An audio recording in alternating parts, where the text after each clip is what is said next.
វិធីបញ្ចូលព្រលឹងទៅក្នុងសំណេរខួរក្បាលមានបញ្ញារបស់ខួរក្បាលរីឯបេះដូងគឺមានបញ្ញារបស់បេះដូងបើយើងនិយាយឲ្យងាយយល់គឺខួរក្បាលទទួលយកចំណេះដឹងតាមរយៈសមហេតុផលរីឯបេះដូងទទួលបានបទពិសោធន៍តាមរយៈការពាល់អារម្មណ៍ដោយពុំមានហេតុផលចំណុចនេះខ្ញុំជឿថាអ្នកសរសេរយល់ច្បាស់ពិសេសបញ្ហាខ្លះដែលតាក់ទងនឹងចិត្តរីបញ្ហាខ្លះទៀតគឺតាក់ទងនឹងចំណេះដឹងនេះមានន័យថាបញ្ហាដែលជាបញ្ហាចិត្តត្រូវយកចិត្តទៅដោះស្រាយហើយបញ្ហាដែលជាបញ្ហាខួរក្បាលគឺត្រូវយកខួរក្បាលទៅដោះស្រាយក្នុងការសរសេរខួរក្បាលនិងបេះដូងគឺវាតាក់ទងគ្នានិងជួយគ្នាទៅវិញទៅមកអត្ថបទនេះអាចដាក់ចំណងជើងថាវិធីខាព្រលឹងបញ្ចូលក្នុងអត្ថបទក៏បានឬវិធីបញ្ចូលព្រលឹងចូលក្នុងអត្ថបទក៏បានដែរខ្ញុំនឹងសាកល្បងលើកយកឧទាហរណ៍ជាក់ស្ដែងនាថ្ងៃសិលយប់ប្រហែលជាម៉ោង12មនុស្សម្នាក់បានគេងក្បែរខ្ញុំរាត្រីដ៏ស្ងប់ស្ងាត់ដំណេកមិនលក់យល់សុបិនច្រើនរហូតអស់កម្លាំងពីខ្លួនរលីងខ្ញុំក៏បង្គាប់ឲ្យក្រោកអង្គុយតែអង្គុយមិនជាប់ចង់តែដួលហើយពេលដាក់ក្បាលគេងម្ដងយល់សពអាក្រក់ភ្នែកបើកមិនចង់រួចទោះខ្ញុំឲ្យផ្នែកខ្លួននិងខ្លួនខ្ញុំក៏នៅតែគេងយល់សពដដែលក្រោយមកខ្ញុំក៏បង្គាប់ឲ្យអង្គុយពិនិត្យខ្យល់ដង្ហើមសាកល្បងបិទការគិតដកដង្ហើមចេញចូលប្រហែលជា10នាទីមុនសមាធិរួមរបស់ខ្ញុំព្រឺសម្បុរព្រឺក្បាលហើយខ្ញុំក៏ប្រាប់ថានៅក្បែរនេះមានវិញ្ញាណឬខ្មោចពីព្រោះថារោមដៃរោមខ្លួននិងសក់របស់ខ្ញុំព្រឺសម្បុរសមាធិបាន10នាទីខ្ញុំក៏សួរថាស្ងប់ទេក្រោយមកអ្នកសមាធិបានត្រឹមតែញញឹមយ៉ាងស្រស់ដាក់ខ្ញុំកម្លាំងចេះតែអស់ខ្សោយទៅហើយខ្ញុំក៏នាំចុះមកបន្ទប់ខាងក្រោមភ្នែកបិទតែជើងចុះក្រោមជាមួយខ្ញុំអង្គុយលើតុហើយខ្ញុំក៏យកទឹកត្រជាក់ឲ្យញ៉ាំខ្ញុំក៏សួររកធូបថាតើធូបនៅឯណាភ្នែកបិទមាត់មិននិយាយតបហើយខ្ញុំក៏សួរទៀតថាតើធូបនៅឯណាបិទភ្នែករីឯដៃលើកយ៉ាងទន់ចង្អុលទៅទីតាំងធូបខ្ញុំរកធូបឃើញតាមដៃដែលចង្អុលហើយក៏សួររកអ្វីសម្រាប់អុជធូបភ្នែកបិទដៃចង្អុលទៅទីតាំងសម្រាប់ទុកវត្ថុសម្រាប់អុជធូបខ្ញុំអុជធូបរួចហើយក៏នាំឡើងលើផ្ទះវិញបន្តិចក្រោយមកមានកម្លាំងហើយក៏គេងលក់ចោលខ្ញុំបាត់លុះព្រឹកឡើងខ្ញុំបានសួរនាំរឿងរ៉ាវដែលកើតឡើងតែចម្លើយគឺអត់ដឹងអ្វីទាំងអស់ខ្ញុំក៏ចាប់ភ្លឹកថាយប់មិញខ្ញុំចាញ់បោកខ្មោចដែលចូលក្នុងខ្លួនម្នាក់នេះខ្ញុំធ្លាប់តែជួបអមនុស្សនៅស្ទើរតែគ្រប់ទីកន្លែងដែលខ្ញុំទៅដល់ទោះព្រៃទោះស្រែទោះទីក្រុងតែមិនដែលចាញ់បោកដោយលើកនេះទេត្បិតខ្ញុំនាំសមាធិក៏សមាធិតាមខ្ញុំហើយខ្ញុំបាននិយាយប្រាប់ថាទីនេះមានខ្មោចដឹងថាខ្លួនឯងជាខ្មោចដែលកំពុងបន្លំចូលរូបរាងកាយអ្នកនៅជិតខ្ញុំហើយតែអមនុស្សនេះ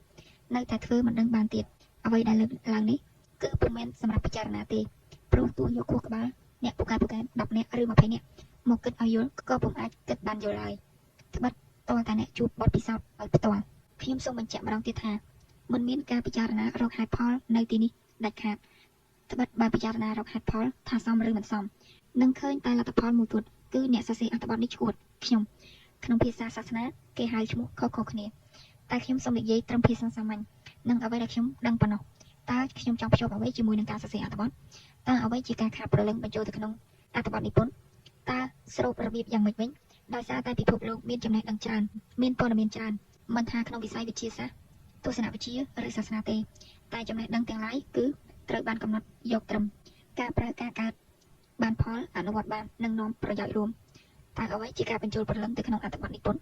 ការបញ្ចូលព្រលឹងទៅក្នុងអត្ថបទនិពន្ធគឺអាចជាព្រលឹងអ្នកសរសេរឬដែលយើងហៅថាអត្តចរិតអ្នកសរសេរចេតនាអ្នកសរសេរនិងអត្តសញ្ញាណអ្នកសរសេរចរិតអ្នកសរសេរបែបណាអត្ថបទក៏នឹងទៅរកចំណុចនោះដែរពោលគឺក្នុងខ្លឹមសារនៃអត្ថបទបើយើងជាមនុស្សបែបណាយើងក៏នឹងចាប់យកគំនិតសរសេរអត្ថបទបែបនោះដែរអញ្ចឹងហើយទើបយើងឃើញចរិតអ្នកសរសេរអត្ថបទនយោបាយក្នុងសង្គមឬអ្នកនយោបាយមានទំនោរតែងតែសរសេររកហេតុផលគ្រប់គ្រងនៅអ្វីដែលខ្លួនចង់ឲ្យត្រូវនិងរកហេតុផលវាប្រហារនៅអ្វីដែលខ្លួនចង់ឲ្យខុសពាក្យថាចង់ឲ្យនេះគឺខ្ញុំសំដៅទៅលើព្រលឹងអ្នកសរសេរទំនោរអ្នកសរសេរឧត្តមគតិអ្នកសរសេរដែលខ្លួនចង់សរសេរវាមិនចម្លែកទេត្រង់ចំណុចនេះត្បិតចំណេះដឹងឬទស្សនៈមានចំណុចប្រឆាំងគ្នាច្រើនហើយអ្វីដែលត្រូវមានខ្លាំងបំផុតគឺចំណេះតក្កវិជ្ជានេះហើយជាការបញ្ចូលព្រលឹងឬអត្តសញ្ញាណអ្នកនិពន្ធទៅក្នុងសំណេរតើអ្វីជាការបញ្ចូលព្រលឹងក្នុងអត្ថបទក្នុងន័យផ្សេងទៀតយើងឃើញអ្នកខ្លះដើរតាមមាគ៌ាព្រះឬមាគ៌ាសាសនាណាមួយយ៉ាងខ្ជាប់ខ្ជួនហើយអ្វីដែលគេទទួលបានក្នុងជីវិតគឺព្រះជាអ្នកប្រទានឲ្យសេចក្តីសុខផ្លូវចិត្តដែលសាសនិកខ្លះទទួលបានគឺភាគច្រើនបានមកពីសាសនាព្រោះជំរឿននៃការសិក្សាខាងសាសនាជ្រៅជាងខាងលោកសម្ភារៈជាពិសេសភាពនៃចិត្តអ្នកដឹកនាំកម្ពុជាភាគច្រើនសុទ្ធតែមានសាសនាហើយប្រគល់ខ្លួនឲ្យសាសនាដែលខ្លួនប្រតិបត្តិតាមចំណេះដឹងខួរក្បាលគឺជាចំណេះដឹងដែលមានព្រំដែនបើធៀបនឹងចំណេះដឹងនៃចិត្តលំហូរគំនិតដែលចេញពីចិត្តគឺគ្មានព្រំដែនឡើយខ្ញុំមិនដឹងត្រូវបកស្រាយភាសាបែបណាទើបងាយយល់ទេតែខ្ញុំសូមនិយាយតាមរបៀបរបស់ខ្ញុំ វិញ្ញាណឬព្រលឹងមានទិន្នន័យរាប់ពាន់រាប់លានឆ្នាំគ្រាន់តែមិនមានសម្បករូបប៉ុណ្ណោះក្នុងខ្លួនមនុស្សយើងគឺមានអំណាចដែលហួសផុតពីប្រាជ្ញាឆ្លៀសវៃថ្នាក់ខួរក្បាលនោះគឺអំណាចចិត្តបទពិសោធន៍សរសេររបស់ខ្ញុំតែងតែរស់នៅក្នុងសភាពស្ងប់ស្ងាត់ឬសមាធិជាប់ជាប្រចាំចំណេះដឹងខ្លះខ្ញុំពិតជាទៅមិនដល់នឹកមិនឃើញតែពេលខ្លះខ្ញុំបោះចំណេះដឹងដែលធ្លាប់ចេះចោលទាំងអស់ហើយតទេដោយគំនិតខាងក្នុងក្រៅពីនេះគឺរកកន្លែងស្ងប់ស្ងាត់ឬប្រើប្រាស់ពេលវេលាសមាធិពេលយប់ស្ងាត់ពេលអង្គុយឬស្ថិតនៅកន្លែងស្ងាត់មានគំនិតជាច្រើនផុសចេញមកតាមរយៈលំហូរចិត្តហើយគំនិតទាំងនោះគឺជាគំនិតដែលខួរក្បាលគិតមិនទាន់ដល់ឬនឹកមិនទាន់ឃើញកលៈទេសៈបែបនេះយើងរងចាំតែកត់ទិន្នន័យឬផ្ទេរលំហូរគំនិតចូលក្នុងខួរក្បាលឬរកអ្វីមកកត់ចំណាំប៉ុណ្ណោះរបៀបចុងក្រោយនេះស្ទើរតែអាចនិយាយបានថាហៅព្រលឹងដូនតាឬព្រលឹងគ្រូអាចារ្យមកសន្តិដ្ឋតែគ្រោះថ្នាក់បន្តិចសម្រាប់មនុស្សដែលគ្មានសិលឬពុំមែនជាអ្នកបដិបត្តិសមាធិជាប្រចាំមានសំណួរគឺនឹងមានចម្លើយហើយជាចម្លើយដោយចម្លែកដែលចេញពីភាពស្ងប់ស្ងាត់បើតាមមើលទៅខ្ញុំមិនគួរលើកចំណុចនេះចែករំលែកទេត្បិតវាអាចធ្វើឲ្យមនុស្សដែលកំពុងងប់ងល់កាន់តែងប់ងល់អំណាចដែលខ្លាំងបំផុតគឺអំណាចក្នុងខ្លួនមនុស្សម្នាក់ៗសម្រាប់អ្នកដែលចង់សរសេរតាក់ទងនឹងគំនិតគឺត្រូវរកគំនិតពីក្រៅខ្លួនដែរតែយកគំនិតពីខាងណាក៏ដោយក៏ត្រូវគ្រប់គ្រងខ្លួនឯងឲ្យបានដែរព្រោះបើគ្រប់គ្រងខ្លួនឯងមិនបានទេគឺនាំគ្រោះដល់ខ្លួនគំនិតដែលចេញពីលំហូរចិត្តនេះគឺពុំមែនជាគំនិតខ្ញុំឡើយនិយាយដោយខ្លីការបញ្ចូលព្រលឹងក្នុងអត្ថបទនេះវាមានជំរឿជ្រៅជាងនេះឆ្ងាយណាស់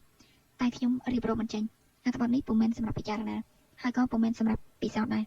តែអ្នកអានត្រឹមតែដឹងគឺគ្រប់គ្រាន់ហើយ